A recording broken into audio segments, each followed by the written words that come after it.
This is one of the most amazing stories that I've ever heard in my entire life. It's a personal testimony by Rabbi Eli Silverstein, the Chabad Shliach of the college campus in Ithaca, New York. And the lessons from this is just really unreal, unbelievable. Shows us the authentic Torah approach on how to deal with someone who goes off the derech and the long distance victory that could happen even many years later. A non-religious woman in her 90s named Sandra Brand. By the way, she's an author of many books. You can buy the books. I bought a book, Good People, Bad People, something like that. Sandra Brand. She decided to donate money that she had to purchase old Sifrei Torah in English, that were no longer in use, and refurbish them and donate them to college campuses around the United States, which have special minyanim for students who have minimal connection to Yiddishkeit. So he says, Rabbi Silverstein says, at that time I didn't have a Sefer Torah yet. I needed one, so I called her up. When I called her, she spoke a fluent Yiddish.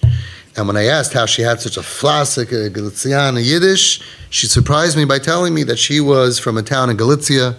She grew up in the home of Belz Hasidim. I was curious and I asked her why she spent significant resources donating Sifrei Torah to Chabad campuses, and she told me her incredible story. This is the story of Sandra Brand. She told him, my father, Reb Brand, was a big contractor. He had become very wealthy, building asphalt roads for the Polish government. He was an Erlich Yid and a passionate and prominent Belz Chassid. He was a big supporter of Belz institutions, Belz Meistis, and the Belz Rebbe, Rav Ahron. My older sisters all married Chashav Belz Yungalite, who he supported while they learned Torah. They were from Hasidish, Erlich, and the family was considered a very chashava, important family in the community. I was a teenager, and I wanted to be more free than the insular lifestyle that my family lived. And somehow I became friends with a non-religious boy who came from a non-religious home. He was so far removed from Yiddishkeit that he didn't even speak Yiddish. And in Poland, even non-from Yidden spoke Yiddish. That was the language. Right? And it was only completely assimilated Yidden that didn't speak Yiddish. So that's how far away this boy was from a family that had any connection to religion. He was so far away. And of course, I didn't dare tell my parents that I befriended him, but our relationship grew very close to the point where we decided to get married. I couldn't do this in my hometown because I knew that my father would object, and I knew that the rabbis, the rabbanim from Belz in my hometown would never agree to marry me off against my father's wishes. So, listen to this girl, young girl in her teens. I secretly traveled to another city where we found a Rav who was willing to marry us. Interesting, even though they're not from, they wanted to be married halachically. After the wedding, I came back home and continued living at home, single, just as before, never telling my parents that I was actually married. I would sneak out of the house to spend time with my husband until I finally realized that I just couldn't continue like this, and I worked up the courage to tell my parents the truth. When I broke the news of my marriage at the age of 18 to a not religious boy, they were extremely upset, and they said they were throwing me immediately out of the house, and they didn't want to have anything to do with me anymore. My worst fears came true because I really didn't want to lose my family. At that time, my father was facing a very serious court case against a Polish guy who also had a business building roads for the government. He was very jealous of my father, who did a much finer job and was receiving most of the contracts. So he decided to inform the government that my father was doing something illegal and used this opportunity to get my father into a lot of trouble. He hoped that since my father was a Jew, the government would easily rule against him, thus taking care of his competition once and for all. The government geared up for a fierce prosecution, created serious charges against my father, and my father was facing the prospect of losing all of his money and having to spend years in prison. So he decided to go to the Belz Rebbe, Rav Ahron of Belz, the previous Belz Rebbe known as Rav Ahron or the Maharash. When I heard that my father was going to the Belz Rebbe, I immediately asked my father to go along with him. My father asked me, why would I want to come along to the Rebbe? And I explained, if you're going to ask the Rebbe about your huge business problem, if you trust him for that, then why don't you at least ask him about the fact that you want to cut your daughter out of your life? My father replied that there's no reason to ask the Rebbe about this issue since it's obvious that the Rebbe was surely of the opinion that there's no place for such behavior in a frum Yiddish home. I argued, she said, that I want to hear this directly from the Rebbe. And finally, my father agreed to take me. My father agreed to take me along on the trip, certain that the Rebbe would agree with him. So we traveled to the Rebbe together.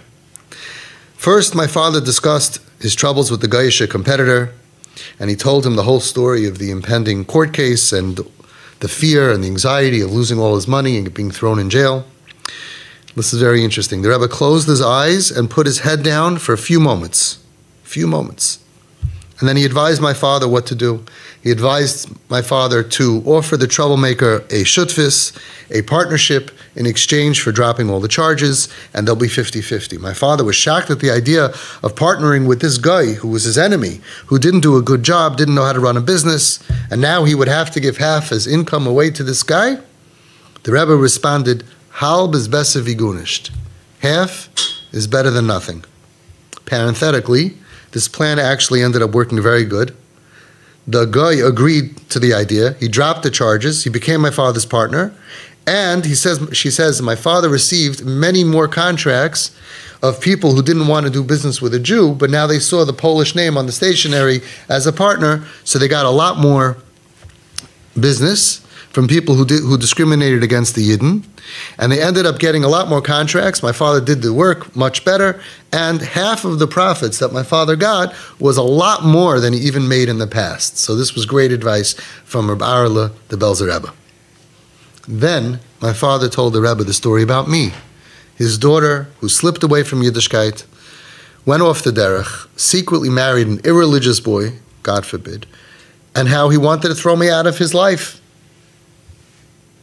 Belz in general is very insular, and the idea that someone would do such a thing in Belz, in the old country, in any old country, to do such a thing, go off the derech, meet up with a guy not religious at all, get married without telling your parents, is outrageous. Especially in those days, it was so foreign that it was obvious to my father that the Rebbe would tell him to throw me out and cut me off. Once again, the Heilige Rebbe, Rav Ahron of Belz, closed his eyes and lowered his head deep in thought. But this time, it was for about 10 minutes. When it came to the huge problem of losing all his money and going to jail, the Rebbe closed his eyes and put his head down for a few seconds. Now he put his head down, closed his eyes, lowered his head deep in thought for about 10 minutes. We anxiously waited and waited until finally he raised his head and asked my father, she had a chuppah kedushin according to halacha? She got married according to the Jewish way? My father said yes. Said Rav Ahron, in that case, you should take her and him into your house and support them just like you support all your other sons-in-law. The same naden, the same support. All those Talmidei Chachamim, the Kohelim Geleit, take him and treat him exactly the same way and treat him like family. This was exactly the opposite of what my father expected to hear. And this was in the 1920s, not the 2020s. And the Belz Rav was a tzaddik with incredible foresight, and he saved my life, she said. My father, Reb Blazer, was shocked. He barely managed to stutter his objection. He said, but I don't want him to be in my family. He's so far removed from everything that we know. He's removed from Yiddishkeit. Eret nicht afilu Yiddish, he told the Rebbe. She doesn't even speak Yiddish, which means that, like, he's so far from the way. What am I supposed to do? How am I supposed to embrace him? The Rebbe repeated himself. Take him in, be nice to him, draw him close to you, treat him like all your other sons-in-law, support him, and treat him like your own family. My father was totally shocked, but as a good chassid, he followed exactly what his Rebbe instructed him.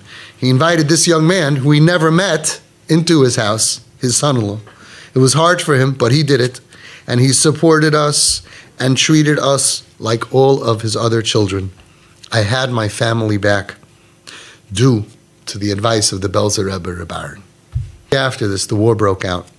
My parents, my family, Nebuch, were all killed, al Kiddush Hashem, as were my husband and our 5-year-old son. So a few years later, the war broke out. The woman continued. After the war, I came to America and I married a traditional, but not from Jewish lawyer.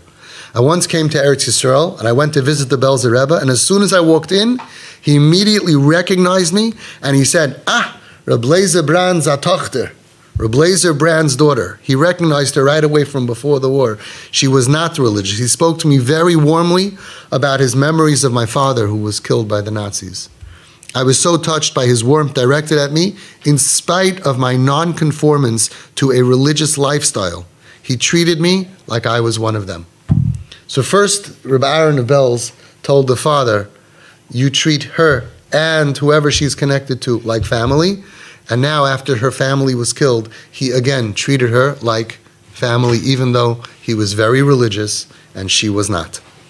As I have gotten older, I began to feel guilty about the pain and suffering that I caused my parents, and I always remembered that the Belz Rebbe made sure that I wasn't thrown out, despite the fact that I wasn't behaving like a good frum girl.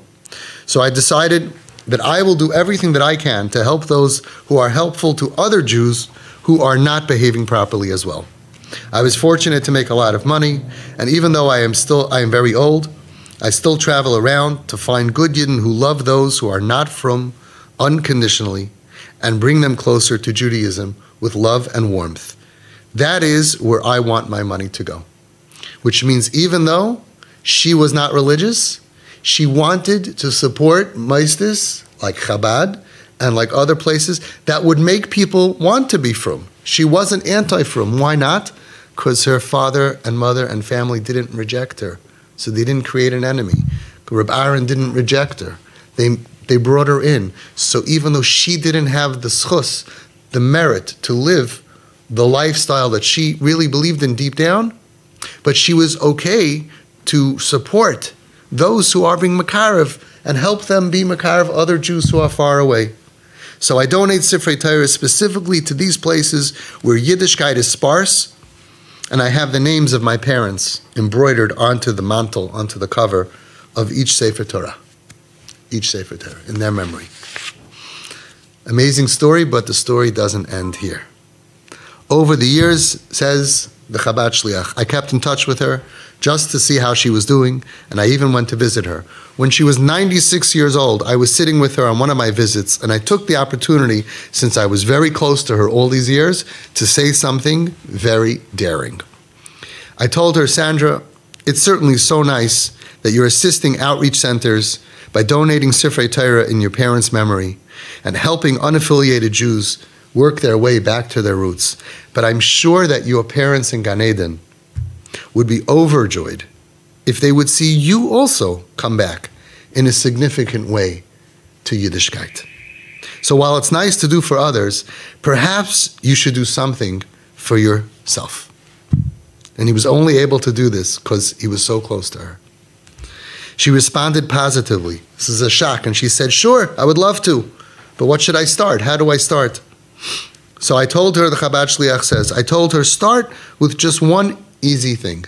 Say Shema Yisrael Hashem Elokeinu Hashem Echad every day, and you'll be makabel ol malchus shamayim. You accept Hashem's sovereignty over the world, and that will be a great step. She responded, okay, good, but let's do it now. So here I was, sitting with an elderly woman who was not frum for about 80 years of her life. And right then and there, we said together the holy words, Shema Yisrael, Hashem Elokeinu, Hashem Echad, together. She told me she wants to start saying it every morning, as soon as she wakes up. So I showed her how to wash her hands properly, Negelwasser, Netilat Yadayim, right? And she decided that as soon as she wakes up every morning, the first thing she will do is wash her hands properly, and then she will be makabel ol malchus shamayim, saying these holy words, Shema Yisrael, Hashem Elokeinu, Hashem Echad. 2 weeks later, she passed away, and she was buried back in Belz, in the Belz Chelka in Israel. They allowed her to be buried over there. So after everything she went through, she merited to return back to her roots by accepting Ol Malchus Shamayim. Back to her beloved community of Belz, they buried her together with all the Belz Chassidim in Israel. The community of Belz that never rejected her, not before the war, and not when she went back to visit the Rebbe after the war, and back to her beloved parents in Gan Eden. What an amazing story. There are at least two practical life lessons to this incredible story. Number one, if her parents would have thrown her out of home, in the name of Torah, in the name of their religious values, would this miracle be possible to happen?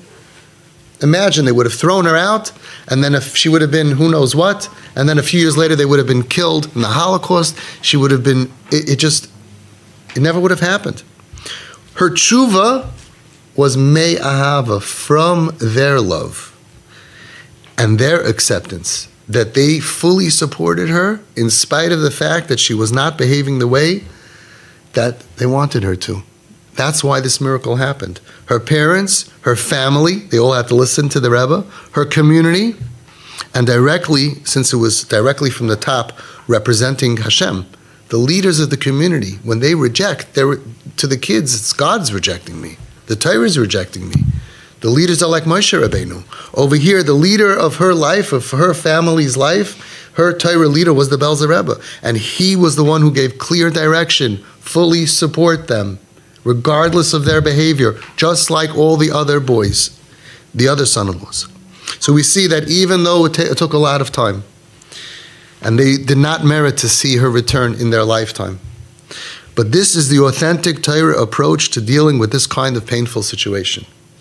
Even if you don't agree to their behavior, you never reject, you never push away.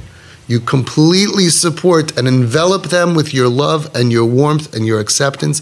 This has always been the authentic Torah approach.